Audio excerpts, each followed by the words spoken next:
ଆପଣଙ୍କ ସନ୍ତାନ ଅଧିକ ଚଳଚଞ୍ଚଳ ହେଉଛି କି କୌଣସି ଟାସ୍କକୁ କମ୍ପ୍ଲିଟ୍ କରୁନି, କୌଣସି ଗୋଟେ ଜାଗାରେ ଟେନସନ୍ ଦେଇପାରୁନି, ଦୁଇ ଜଣ କଥା ହେଲା ସମୟରେ ଇଣ୍ଟରପ୍ଟ କରୁଛି, ତାହେଲେ ଏଇଟା ADHD ସିମ୍ପଟମ୍ସ ହେଇପାରେ।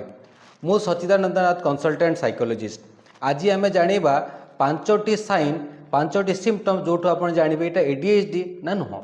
ଫାଷ୍ଟ ହେଉଛି ଡିଫିକଲ୍ଟି ଇନ୍ ଆଟେନସନ୍। ଯଦି ଆପଣଙ୍କ ସନ୍ତାନ କୌଣସି ସିଙ୍ଗଲ ଜିନିଷରେ ଆଟେନସନ୍ ଦେଇପାରୁନି, କୌଣସି ଗୋଟେ ଟାସ୍କରେ ଆଟେନସନ୍ ଦେଇପାରୁନି, ଷ୍ଟଡିଜ୍ରେ, ତାହେଲେ ଏଇଟା ବି ADHD ସିମ୍ପଟମ୍ସ ହେଇପାରେ।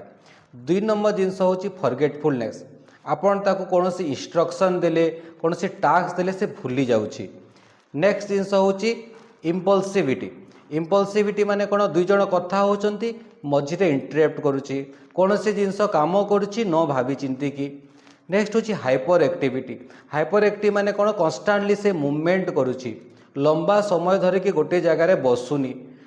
ନେକ୍ସଟ ଜିନିଷ ହେଉଛି ପୁଅର ଅର୍ଗାନାଇଜେସନ୍, ମାନେ କୌଣସି ଟାସ୍କକୁ ସେ କମ୍ପ୍ଲିଟ୍ କରୁନି, ଇନକମ୍ପ୍ଲିଟ୍ ଛାଡ଼ି ଦେଉଛି।